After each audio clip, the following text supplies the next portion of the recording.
Imagine this. It is October 6th, 1973. In Israel, almost everything is stopped. It is Yom Kippur, the holiest day in the Jewish calendar.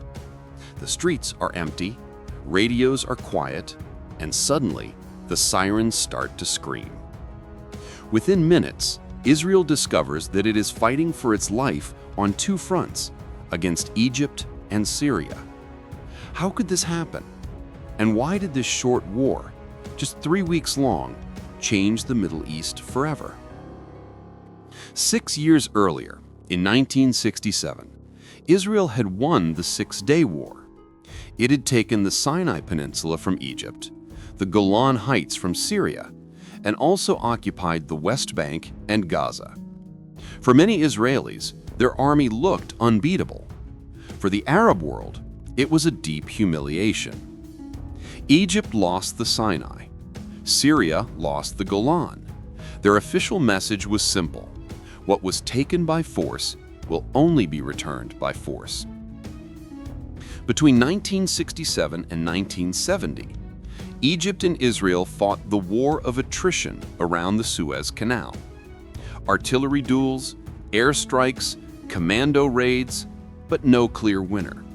The map did not change. The frustration on both sides kept growing. It was a poison stalemate, and it prepared the ground for the next conflict. In 1970, Anwar Sadat became president of Egypt. He understood that Egypt could not destroy Israel, but he believed he could break the political deadlock. His goal was not to conquer Tel Aviv. His plan was colder and more realistic. First, launch a surprise attack to prove that Israel was not invincible. Second, recapture at least a strip of Sinai right next to the Suez Canal. Third, force Israel and the United States to negotiate seriously. To do this, he prepared a coordinated offensive with Syria. The date itself was a psychological message. The attack would begin on Yom Kippur, when Israel was at its lowest level of alert. At the same time, it was during Ramadan, a holy month for Muslims. Meanwhile, in Israel, many intelligence reports said the same thing. The Arabs will not dare. They are not ready. It was the perfect recipe for a strategic surprise. At 2 o'clock in the afternoon, on October 6, 1973, the silence of the holy day broke. More than 100,000 Egyptian soldiers, backed by hundreds of tanks, crossed the Suez Canal and attacked the Israeli defensive line in Sinai, known as the Bar-Lev Line. The Egyptian operation had a name: Badr. Engineers used high-pressure water hoses to cut through the huge sand embankments Israel had built.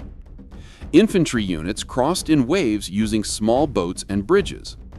They carried modern anti-tank missiles on their shoulders, ready to ambush Israeli armor.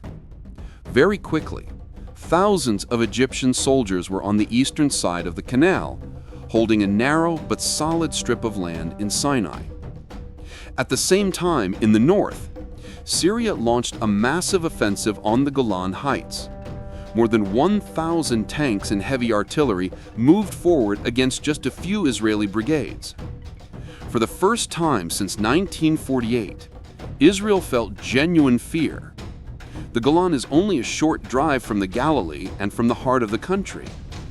If that line broke, Syrian troops could threaten major cities. The first 48 hours were a shock. Israeli counterattacks in Sinai failed. Their tanks were hit hard by Egyptian infantry with anti-tank missiles. Their air force, which had dominated in 1967, was now flying into dense networks of surface-to-air missiles. Losses were high. In the north, Syrian forces pushed forward. Israeli units were outnumbered, fighting sometimes at night, at very short range, in rough volcanic terrain. Every hour mattered, as reserve units rushed to the front. In Tel Aviv, Prime Minister Golda Meir and her cabinet received more and more alarming reports. Some generals, in private conversations, even mentioned the possibility of a nuclear signal if the situation completely collapsed. It was a moment of vertigo. Could 1967 repeat itself, but in reverse? After the initial shock, the Israeli war machine began to adapt. In the north, as reserves arrived, Israel slowly stopped the Syrian advance. The tide turned. Within days, Israeli forces pushed the Syrians back beyond the old ceasefire line and even moved into Syrian territory. In the south, the key was to hold and buy time.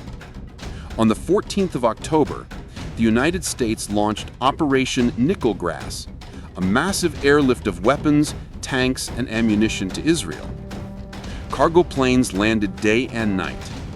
With that support, Israeli commanders prepared a bold counterattack in Sinai.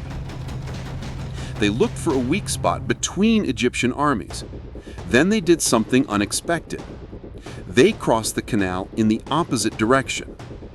Israeli forces established their own bridgehead on the western bank of the Suez Canal. From there, they moved to surround a large part of the Egyptian Third Army on the eastern side. At one point, Israeli troops were only 100 kilometers from Cairo. In just a few weeks, the map had flipped again. But now there was a new danger. The Soviet Union was resupplying the Arab side. The United States was clearly backing Israel.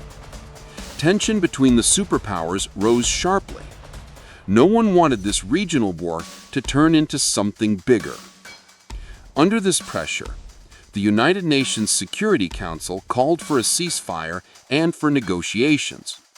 The war officially ended toward the end of October 1973. On the battlefield, Israel had avoided defeat and even gained positions inside Egypt and Syria. But psychologically, things looked different. In Israel, the myth of total invincibility was broken. An official commission investigated the failures of intelligence and preparation. Public anger was strong. Eventually, Golda Meir resigned in 1974. In Egypt, Sadat presented the war as a political victory. He had not destroyed Israel, but he had shown that his army could strike and cross the canal. That credibility allowed him to do something almost impensable a few years ago: move towards peace. Step by step, this path led to the Camp David Accords and to a peace treaty in which Israel returned the Sinai in exchange for recognition and diplomatic relations. So, a war that lasted only about 3 weeks reshaped the region. It warned Israel about the danger of arrogance. It showed how a limited war can get dangerously close to spiraling out of control. And it proved that even a partial and painful success, like Egypt's, can be used to open the door to negotiations. 50 years ago, the Middle East is still marked by mistrust and conflict. But the shadow of the Yom Kippur War is always there, reminding leaders of a hard lesson. Underestimate your enemy, ignore diplomacy, and you may wake up to sirens on a holy day.